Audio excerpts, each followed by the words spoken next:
பிரியமானவர்களே, இயேசு கிறிஸ்துவின் நாமத்தில் உங்கள் எல்லாருக்கும் அன்பின் வாழ்த்துக்கள். ஜெபிக்கலாம் வாங்க. இந்த நிகழ்ச்சிக்கு உங்களை அன்போடு நான் வாழ்த்தி நம்ம எல்லாம் சேர்ந்து ஜெபிக்கலாம் வாங்க என்று சொல்லி உங்களை அழைக்கிறேன். மறுபடியும் இந்த ஜெபிக்கலாம் நிகழ்ச்சியில் நாம் சேர்ந்து ஜெபிக்க தேவன் நமக்கு ஒரு வாய்ப்பு கொடுத்ததற்காக ஆண்டவருக்கு ஸ்தோத்திரம் உண்டாவதாக. கடந்த வாரத்தில் லண்டன் மாநகரில் 2 நாள் ஊழியத்திற்காக செல்ல தேவன் உதவி செய்தார். ஒரு நாள் அற்புத பெருவிழா நடத்தப்பட்டது. ஆண்டவர் மாதிரி ஜனங்களுக்கு அற்புதம் செய்து மகிழ பண்ணினார். ஒரு நாள் உபவாச ஜெபம் நடத்தப்பட்டது. 850க்கும் அதிகமான பிள்ளைகள் வந்து நல்ல எழுப்புதலுக்காக பாரத்தோடு கண்ணீரோடு ஜெபித்தார்கள். உங்கள் எல்லாருடைய ஜெபத்தை கேட்டு ஆண்டவர் கிருபையாய் பயன்படுத்தி கொண்டு வந்தார். ஆண்டவருக்கு ஸ்தோத்திரம். இங்கிலாந்து தேசம் முழுவதும் ஒரு எழுப்புதல் பரவி கொண்டு வருகிறதை தெளிவாக பார்க்க முடிகிறது. ஆண்டவருடைய வேலை வந்துவிட்டது, வருகை சமீபமாகிவிட்டது. கடைசி காலத்துக்கான எழுப்புதல் காரியம் தீவிரமாய் நடக்க ஆரம்பித்து விட்டது. நாம் தொடர்ந்து ஜெபிக்க வேண்டும். சரி, இந்த நாள் ஜெபத்திற்கு உங்கள் எல்லாருக்கும் நான் வாழ்த்தி சொல்லி வரவேற்கிறேன். அதோடு நம்முடைய சோசியல் மீடியாக்களில் கம்ஃபர்ட் டிவி மூலமாய் உலகம் முழுவதிலும் பல தேசங்களில் இணைந்து பார்க்குறீங்க. அதில் முக்கியமாக இலங்கை தேசத்தில் பல ஆயிரக்கணக்கான குடும்பங்கள் இணைந்திருக்கிறாங்க. மலேசியா தேசம், சிங்கப்பூர் தேசத்திலும் ஏராளமான தமிழ் மக்கள் குடும்பமாக இணைந்து ஜெபிக்கிறதை நான் அறிந்து ஆண்டவரை ஸ்தோத்தரிக்கிறேன். அதோடு கூட இந்தோனேஷியாவில் மொரிஷியஸ் தீவில் ஒரு பெருங்கூட்ட மக்கள் இணைந்து ஜெபிக்கிறீங்க. ஆண்டவருக்கு ஸ்தோத்திரம் செலுத்துகிறேன். வளைகுடா நாடுகள், துபாய், அபுதாபி, ஷார்ஜா, இந்த மாதிரி வளைகுடா நாடுகளிலிருந்து, சவுதி அரேபியாவிலிருந்து, குவைத்திலிருந்து, பஹ்ரைன்லேருந்து எல்லாம் இணைந்திருக்கிறீங்க. அவங்களுக்காக கத்தார்லேருந்து இணைந்திருக்கிறீங்க. வளைகுடா நாடுகளிலிருந்து இணைந்திருக்கிற தெய்வ பிள்ளைகளை நான் வாழ்த்தி வரவேற்கிறேன். அப்புறம் சாட்சி ஜெபம். என்ன நிறைய பேர் புதுசாக இந்த நாளில் இந்த ஜெபத்தில் இணைந்திருக்கிறீங்க. ஆண்டவரை அறிய, அதாவது இயேசுவை பற்றி முதல் அறிந்து இந்த நிகழ்ச்சியை பார்க்குற நிறைய பேர் இருக்கிறீங்க. நாங்கள் கிறிஸ்தவங்களாம் இல்லைங்க, சர்ச்சுக்கெல்லாம் போகிறதில்ல, ஆனால் இதை பற்றி சொன்னாங்க, இதை பாருங்கள், இயேசு ஆசீர்வதிப்பார், விடுதலை கிடைக்கும், சுகம் கிடைக்கும்னு அதனால் பார்க்குறோன்னு வந்தீங்கல்ல, நீங்கள் ரொம்ப விசேஷமானவர்கள். உங்களை நான் விசேஷமாய் வாழ்த்தி வரவேற்கிறேன். இயேசு கிறிஸ்தவர்களுக்குரிய தெய்வம் அல்ல. நான் அடிக்கடி சொல்வது எல்லாருக்கும் பொதுவான ஒரு ஆண்டவர். அவர் அற்புதங்களை செய்கிறவர். அதனால் இன்றைக்கு உங்களுக்கு ஒரு அற்புதம் தேவைன்னா கவனமாக பாருங்கள். இந்த பாடல் எங்களோட சேர்ந்து பாடுங்க. அப்புறம் சாட்சிகளை கேட்டு உங்களுக்கு 5 நிமிடம் நான் தருவேன் ஜெபம் பண்ணுவதற்கு. நீங்கள் தான் பிரார்த்தனை பண்ணணும். உங்கள் பிரார்த்தனைக்கு இயேசு அற்புதம் செய்வார். நீங்கள் ஜெபிக்கும் போதே அற்புதம் நடக்கும். அதனால் கவனமாக இந்த நிகழ்ச்சியை பாருங்கள். ஆண்டவர் எப்போதும் நம்மோடு இருக்கிறவர். நான் உன்னை விட்டு விலகுவதும் இல்லை, உன்னை கைவிடுவதும் இல்லை.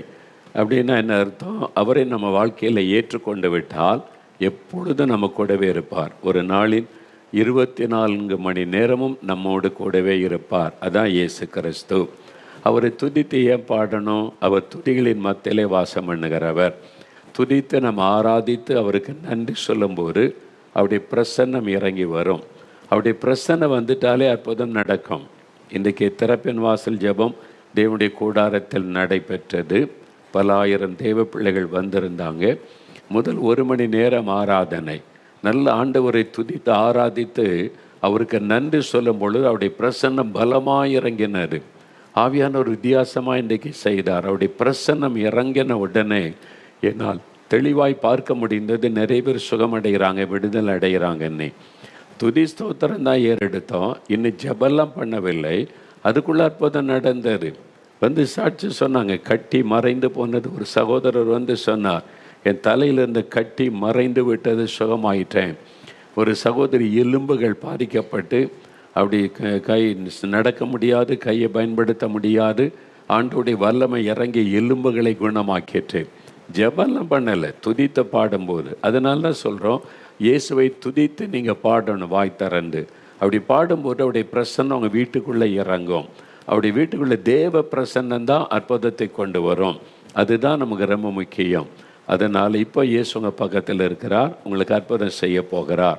சரி, சில சாட்சிகளை நான் வாசிக்க போகிற ஒரு 5 சாட்சிகளை வாசித்துட்டு 2 சாட்சிகளை வீடியோவில் பார்க்க போகிறீங்க. அதன் பிறகு ஒரு 5 நிமிடம் ஜெப நேரம். இயேசு உங்களுக்கு அற்புதம் செய்ய போகிறார். விசுவாசிக்கிறீங்களா? உங்களுடைய விசுவாசம் தூண்டி தூண்டி எழுப்பப்படதான் இந்த சாட்சிகள் உங்கள் முன்பாக வைக்கப்படுகிறது. இப்போ ஒரு சாட்சி. முதலாவது, சகோதரி ஜோதி ஹாசன், கர்நாடகாவில் ஹாசன் என்கிற ஒரு பட்டணம் இருக்கிறது. அங்கேருந்து சகோதரி ஜோதி அவங்க எழுதியிருக்கிறாங்க. ஒரு பெரிய அற்புதம் நடந்திருக்கு பாருங்களேன், கவனமாக கேளுங்க.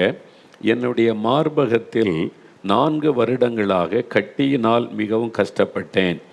ஆரம்பத்தில் சிறியதாக இருந்தது.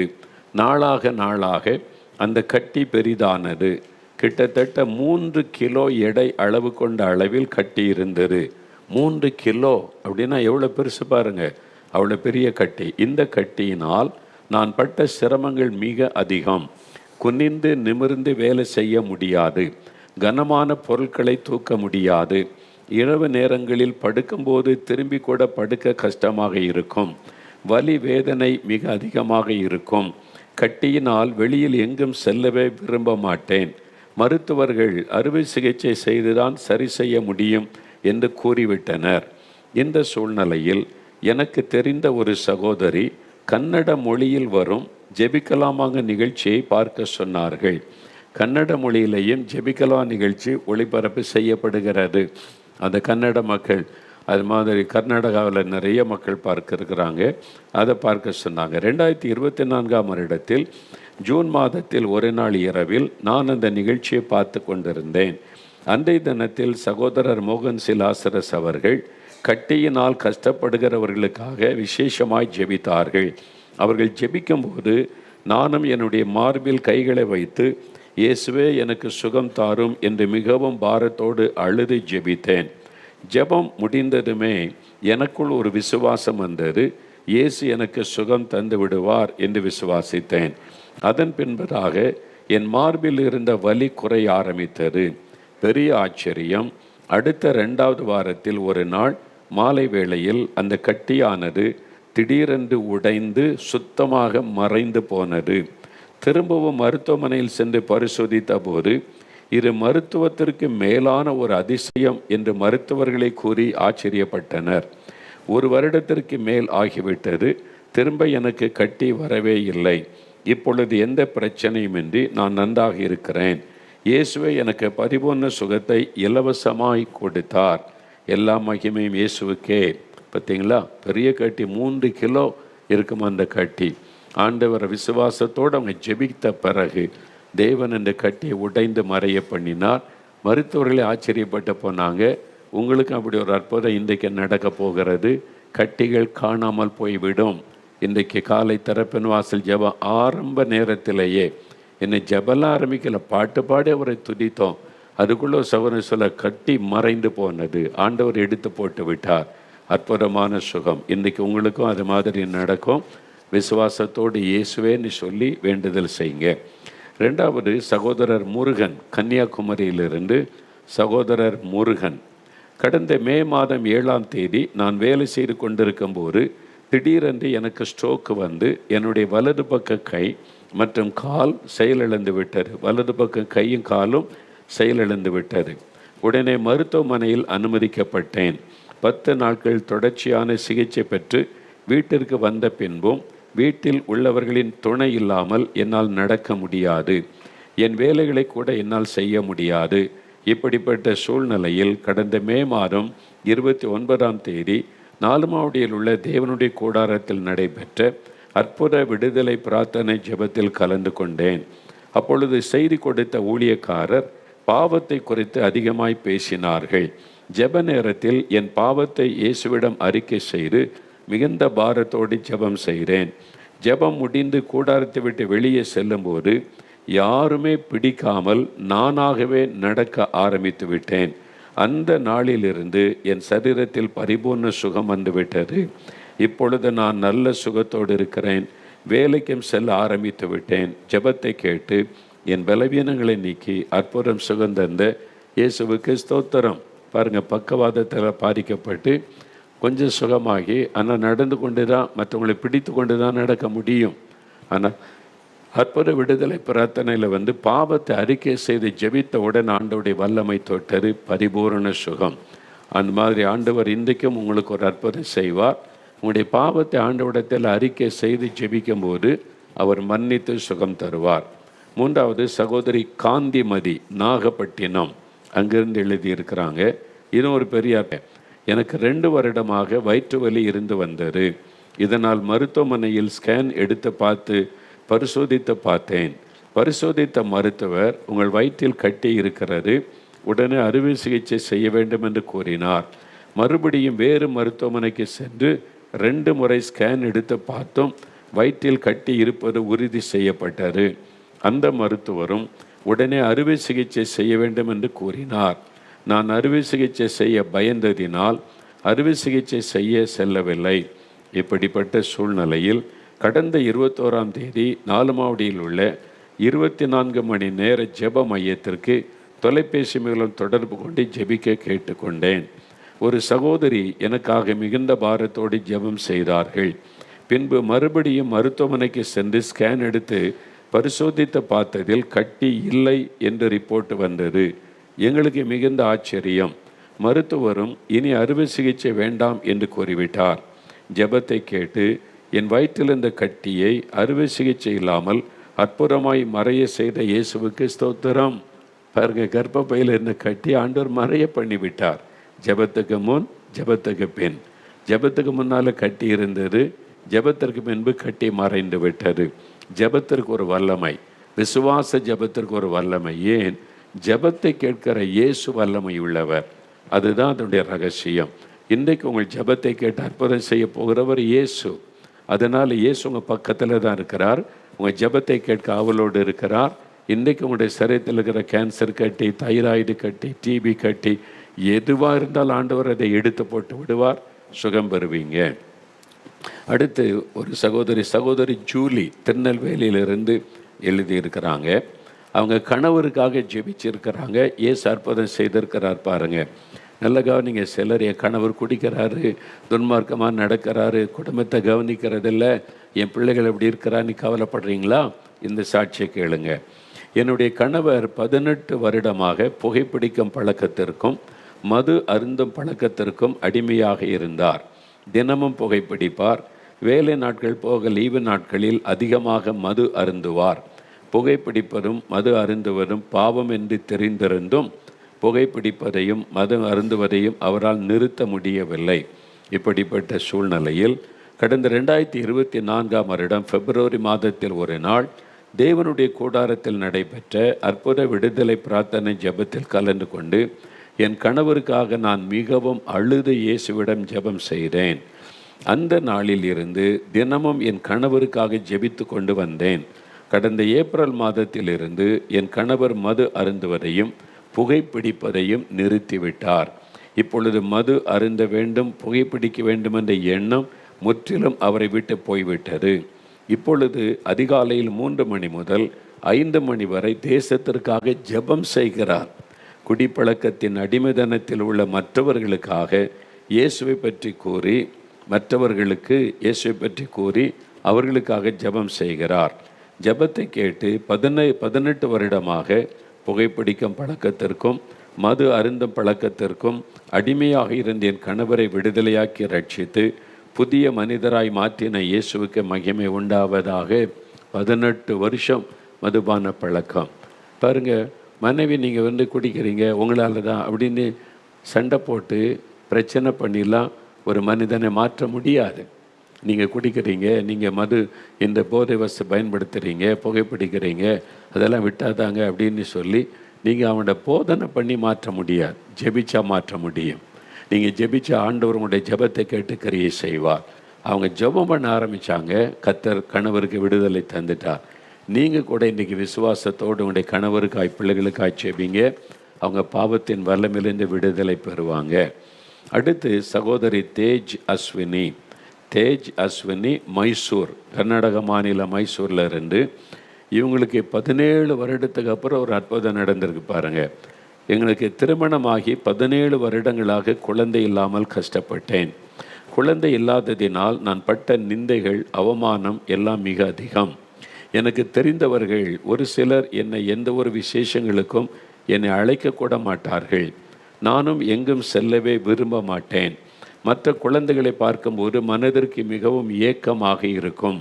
குழந்தைகளுக்காக கிட்டத்தட்ட 7 மருத்துவர்களை நாடி சென்று பரிசோதனை செய்து பார்த்தோம். எந்த பலனும் இல்லாமல் போய்விட்டது. இந்த சூழ்நிலையில் என்னுடைய கர்ப்பப்பையின் ஒரு பக்க ஓவரியில் கேன்சர் கட்டி இருக்கிறது என்று சொல்லி அதை அறுவை சிகிச்சை செய்து எடுத்து விட்டனர். பார்த்தீங்களா, ஒரு பக்கம் கேன்சர் கட்டின்னு அந்த ஓவரியை எடுத்துட்டாங்க. அதன் பின்பதாக மருத்துவர்கள் இனி இயற்கையாக உங்களுக்கு குழந்தை பிறக்க வாய்ப்பே இல்லை, IVF முறையை மேற்கொள்ளுங்கள் என்று அவர்கள் ஜெப வேளையில் குழந்தை இல்லாதவர்களுக்காக ஜெபிக்கும் போது நானும் என் கணவரும் மிகவும் கண்ணீரோடு இயேசுவே கண்டிப்பாக எங்களுக்கு குழந்தை தாரும் என்று அழுது ஜெபித்து விட்டு வீட்டிற்கு வந்தோம். பெரிய ஆச்சரியம், 2018ஆம் வருடத்தில் மார்ச் மாதத்தில் நான் கருவுற்றேன். அதே வருடத்தில் நவம்பர் மாதத்தில் அழகான ஒரு ஆண் குழந்தையை பெற்றெடுக்க இயேசுவே எங்களுக்கு உதவி செய்தார். மருத்துவர்கள் இயற்கையாக குழந்தை பிறக்க வாய்ப்பே இல்லை என்றனர். ஆனால் இல்லாதவைகளை இருக்கிறவைகளாய் அழைக்கிற என் பரம வைத்தியரான இயேசு அழகான ஒரு ஆண் குழந்தை எங்களுக்கு கொடுத்து என் நிந்தை அவமானத்தை போக்கி என்னை வாழ வைத்திருக்கிறார். இயேசுவுக்கே எல்லா மகிமை உண்டாவதாக. 17 வருஷம் அதில் ஒரு ஓவரியில் ஒரு பகுதியில் கேன்சர் வந்து ஒரு பக்கம் அவங்க எடுத்துட்டாங்க, அறுவை சிகிச்சை செய்து எடுத்துட்டாங்க. இனி நேச்சுரலாக அவங்களுக்கு குழந்தை பிறக்க வாய்ப்பே கிடையாது அப்படின்னு மருத்துவம் சொல்லிவிட்டார். ஆனால் விசுவாசம் உள்ள ஜெபம், ஆண்டவர் அற்புதம் செய்து குழந்தை கொடுத்த மகள பண்ணி இருக்கிறார். உங்களுக்கும் ஆண்டவர் செய்வார். அப்போ இன்றைக்கு ஜெபிக்கும் போது, நீங்கள் ஜெபிக்கும் போது அற்புதம் நடக்கும். சரி, இந்த நாளில் இன்னும் 2 சாட்சிகளை வீடியோவில் பார்க்க போகிறோம். அதன் பிறகு ஜெபிக்க போகிறோம். முதலாவது சகோதரி டயானா குளச்சலை சார்ந்த கன்னியாகுமரி மாவட்டத்தை சார்ந்த சகோதரி டயானா. அவங்களுக்கு என்ன நடந்தது, ஆண்டவர் என்ன அற்புதம் செய்தார் பாருங்கள். போதை வஸ்துகள் இன்றைக்கி இந்தியாவில் பெரிய பிரச்சனை. அதுதான் பிரபலமானவங்கெல்லாம் போதை மருந்து பயன்படுத்துகிறாங்கன்னு கைது செய்யப்படுறாங்க. இதை அங்கே பார்த்தாலும் அந்த பேச்சு தான். இந்திய அளவில் நிறைய போதை மருந்துகள் தேசத்துக்குள்ளே வருகிறது. போதை இல்லாத இந்தியான்னு ஆளுகிறவங்க அறிவிப்பெல்லாம் செய்கிறாங்க. ஆனால் இந்தியாவுக்குள்ளே வந்து கொண்டே இருக்கிறது. முழுமையான ஒரு விடுதலை இயேசு கொடுக்கிறார். 3 வருஷம் இந்த வாலிப தம்பி அதை அடிமையாக்கி வைத்திருந்தது. இயேசு பற்றி ஒரு அன்பாக சொல்லி ஜெபிக்கும்போது ஒரு விடுதலை பாருங்கள். அந்த என்னுடைய மனைவி இங்கே வந்து தினமும் சில குடும்பங்களை சந்தித்து ஆலோசனை கொடுத்து ஜெபிப்பதான் இப்போ அவருடைய ஊழியமே. அதனால் தினமும் அப்பாயின்மெண்ட் வாங்கி நிறைய பேர் வர்றாங்க. கிறிஸ்தவர் அல்லாத மக்களே குடும்பமாக வர்றாங்க. சிலர்லாம் 2-3 நாள் தங்கி பேசி ஜெபம் பண்ணி ஒரு ஆளை சந்திக்கிறதுக்கு சில சமயம் 4 மணி நேரம் உட்காந்து பேசுகிறத நான் பார்த்து ஆச்சரியப்பட்டு இருக்கிறேன். நம்மளாலலாம் அப்படி முடியாது அப்படின்னு சொல்லி இப்போ அந்த தம்பியோடு அவன் மணிக்கணக்காக பேசி ஜெபம் பண்ணி, அதனால் பாருங்கள் ஒரு பெரிய விடுதலை. ஒரு ஆத்மா ரட்சிக்கப்பட்டதில்லை, எவ்வளோ பெரிய ஜெபிக்கிற தம்பியை மாறி இருக்கிறான் பாருங்கள். இதான் இயேசு செய்கிற அற்புதம். உங்கள் வீட்டில் அப்படி வாலிப தம்பி இருந்தால் நீங்கள் வந்து அவனுக்கு கோபப்படாதுங்க, திட்டாதுங்க, நீங்கள் ஆலோசனை கொடுக்காதுங்க, ஜெபம் பண்ணுங்க. ஜெபம் பண்ணி செய்யுங்க. இப்போ நம்ம நால்மாவடியில் இருக்குது தான் நம்ம ஒரு ரெஸ்டரேஷன் சென்டர், அதாவது கவுன்சிலிங் சென்டர் ஒன்று உருவாக்குகிறோம். நீங்கள் எங்களோட தொடர்பு கொண்டால் இங்கே வந்தால் நீங்கள் அப்பாயின்மெண்ட் வாங்கி பேசி ஜெபிக்கலாம். ஆனால் இப்போ நம்ம ஜெபிக்கும் போதே இயேசு அற்புதம் செய்வார். விசுவாசத்தோடு ஜெபிக்கணும். இன்னும் ஒரு சாட்சியை பார்த்துட்டு ஜெபிக்க போகிறோம். சகோதரி ஸ்டெல்லா, சென்னையிலிருந்து ஒரு சகோதரி ஸ்டெல்லா, அவங்க 10 வருஷமாக ஒரு கொடிய நோய் அவங்களை தாக்கி இருந்தது. இயேசு எப்படி விடுதலை கொடுத்தார். ஆனால் இயேசு அற்புதமானவர். அவரை தேடி வர்றவங்களுக்கு அவர் அற்புதம் செய்கிறார். அந்த கூட்டத்தில் ஆயிரக்கணக்கான பேர் வந்தாங்க. நான் அவங்க என்னை பார்க்கல, நான் அவங்கள பார்க்கல, நான் அவங்களுக்காக தனியாக ஜெபிக்கவும் இல்லை. பொதுவாக வந்திருந்த எல்லா மக்களும் இயேசுவை கூப்பிட்டாங்க. ஆண்டவருடைய பிரசன்னம் இறங்கினது. அவங்க ஜெபிச்சாங்க, இயேசுவே என்னை தொடர்ந்து சுகமாக்கணும். அவங்க ஜெபத்தை கேட்டு இயேசு தொட்டார். எவ்வளோ அற்புத சுகம். 10 வருஷமாக இருந்த முடக்குவாதம், வீங்கி இருந்த முழங்காலெல்லாம் வற்றி எல்லாம் நார்மல் ஆகிவிட்டார். பெரிய அற்புதம் இல்லை? இன்றைக்கு உங்கள் வாழ்க்கையில் இதே மாதிரி அற்புதத்தை இயேசு செய்ய விரும்புகிறார். நீங்கள் வீட்டில் இருக்கலாம், ஆஸ்பத்திரியில் இருக்கலாம், ஆஸ்பத்திரியில் யாரையும் வைத்து கொண்டு காத்திருக்கலாம். அவங்களுக்காக நீங்கள் ஜெபிங்க. உங்கள் வீட்டில் பாவப்பிடியில் இருக்கிற கணவர் பிள்ளைகளுக்காக ஜெபம் பண்ணுங்க. பாருங்கள், 17 வருஷம் குழந்தை இல்லாதவங்களுக்கு ஆண்டவர் குழந்தை கொடுத்தார். மதுபான பழக்கத்துக்கு அடிமையானவங்களுக்கு விடுதலை கொடுத்தார். போதை வஸ்திலிருந்து விடுதலை கொடுத்தார். கட்டியை ஆண்டவர் மறைய பண்ணினார். பார்த்தீங்களா, பக்கவாத நோயிலிருந்து விடுதலை கொடுத்திருக்கிறார். எவ்வளோ பெரிய அற்புதங்களை இயேசு செய்திருக்க. இதெல்லாம் இப்போ நடந்த காரியம். என்றைக்கும் 2000 வருஷத்துக்கு முன்னால் நடந்ததல்ல. அப்போ அற்புதம் செய்த இயேசு இன்றைக்கு மாறாதவர். இயேசு கிறிஸ்து நேற்றும் இன்றும் என்றும் மாறாதவர். அந்த இயேசு தான் இன்றைக்கு உங்களோட பேசுகிறார். இப்போ ஜெபிக்க போகிறோம். ரெடி ஆகிட்டுருக்கீங்களா? நல்லா கவனிங்க. முடிந்தவர்கள் முழங்கால் படியிட்டு ஆண்டவருக்கு முன்னால் உங்களை தாழ்த்துவதற்கு அடையாளமாய் முழங்கால் படியிட்டு ஜெபிங்க. முழங்கால் படியிட்டு எனக்கு பழக்கம் இல்லைங்க, அது மாதிரிலாம் கஷ்டம்னா உட்காந்து, ஆனால் கண்களை மூடி இயேசுவை நினைத்து ஜெபிக்கணும். கண்ணை திறந்தாங்க அப்படி பறக்க பார்த்துக்கிட்டு ஜெபிச்சா அற்புதம் நடக்காது. ஒரு மனமாக இருதயத்தில் விசுவாசத்தோடு ஜெபிக்கணும். அதான் முக்கியம். அப்போ உங்களுடைய இருதயம் இயேசுவின் பக்கமாக திரும்பணும். அதுக்கு தான் கண்களை மூடி இயேசுவை மனதில் நினைத்து விசுவாசத்தோட, இவங்களுக்கெல்லாம் அற்புதம் நடந்திருக்குது, அப்போ இயேசுவை எனக்கும் நீங்கள் அற்புதம் செய்வீங்க, நான் விசுவாசிக்கிறேன்னு சொல்லி ஜெபிக்கணும். உங்களுக்கு சில பாவ பழக்கம் இருக்குது. மதுபான பழக்கம், போதை வஸ்துகள், ரம்மி விளையாடுவது, சில தவறான பாவங்கள் அடிமைப்படுத்தி இருந்தால் இருதயத்தில் கை வைத்து, இயேசுவே என் பாவத்தை மன்னிங்க, விடுதலை கொடுங்க, உங்கள் ரத்தத்தினால் என்னை கழுவுங்க, எனக்கு சமாதானம் கொடுங்க, இந்த பாவத்தில் இந்த விடுதலை வேணும்னு ஜெபிங்க.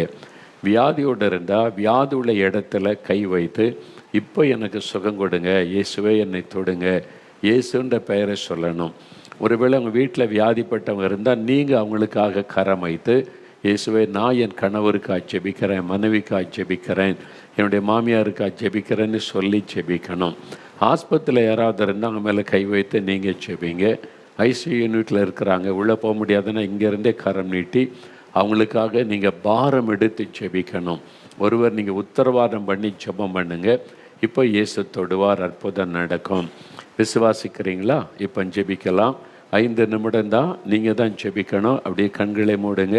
இயேசுவே உமக்கு ஸ்தோத்திரம், இவ்வளோ பேருக்கு அற்புதம் செய்தீங்களே உங்களுக்கு ஸ்தோத்திரம், நீர் அற்புதமான ஆண்டவர், அதற்காக ஸ்தோத்திரம். என்னுடைய பாவ சாபங்களை சிலுவையில் சுமந்தீர், அதற்காக ஸ்தோத்திரம். இயேசுவே இன்றைக்கு எனக்கு அற்புதம் செய்ய எங்கள் வீட்டுக்குள்ளே வந்திருக்கிறீர், இந்த ஆஸ்பத்திரிக்குள்ளே வந்திருக்கிறீர், உமக்கு ஸ்தோத்திரம். நான் இருக்கிற இடத்துல, இந்த பிரயாணத்தில், இப்போ நான் இருக்கிற இடத்துல, இந்த பஸ்ஸுக்குள்ளே, காரில், ட்ரெயினில், இப்போ என் பக்கத்தில் நீங்கள் இருக்கிறீங்க, இப்போ என்னை நீங்கள் தொடணும், எனக்கு ஒரு அற்புதம் நடக்கணும், நான் விசுவாசிக்கிறேன், இயேசுவே என்னை தொடும். ஜெபம் பண்ணுங்க. இயேசுவே என்னை தொடும், இயேசுவே என்னை குணமாக்கும், இயேசு கிறிஸ்துவின் நாமத்தில் இந்த வியாதி விலகட்டும், இயேசு கிறிஸ்துவின் நாமத்தில் இந்த கட்டி மறைந்து போகட்டும், இயேசு கிறிஸ்துவின் நாமத்தில் இந்த பாவத்தை கொண்டு வருகிற ஆவி விலகி போகட்டும். இயேசு இயேசு இயேசு கிறிஸ்து அந்த பெயரை சொல்லுங்க. இப்போ இயேசுவே என் மகளுக்கு விடுதலை கொடுங்க, இயேசுவே என் மகனுக்கு விடுதலை கொடுங்க, என் கணவருக்கு அற்புத விடுதலை கொடுங்க. இப்போ நீங்கள் தொடுங்க. இயேசுவே இந்த மரணக்கட்டில் இருக்கிற குழந்தைக்கு சுகம் கொடுங்க, என் குழந்தையை தொடுங்க, மரணக்கட்டுகள் இயேசுவின் நாமத்தில் மாறட்டும். ஜெபிங்க. ஆஸ்பத்திரியில் வச்சுருக்கீங்கல்ல, ஜெபம் பண்ணுங்க. எனக்கு பிரியமான இந்த சகோதரனுக்காய் சகோதரிக்காய் ஜெபிக்கிறேன், விடுதலை கொடுங்க, சுகம் கொடுங்க, இயேசுவே தொடும், இயேசுவே விடுதலை தாரும், இயேசுவே அற்புதம் செய்யும். ஜெபம் பண்ணுங்க, ஜெபம் பண்ணுங்க, ஜெபிங்க. ஆண்டவருடைய ஜெபத்தை கேட்கிறார். பாவத்தில் இந்த விடுதலை, சாபத்தில் இந்த விடுதலை, வியாதியில் இந்த விடுதலை, பிசாசன் கட்டுகள், இந்த பயத்தின் ஆவி விலகட்டும். அந்த மந்திர பில்லிசுனி ஆவிகள் இயேசுவின் நாமத்தில் அழிந்து போகட்டும்.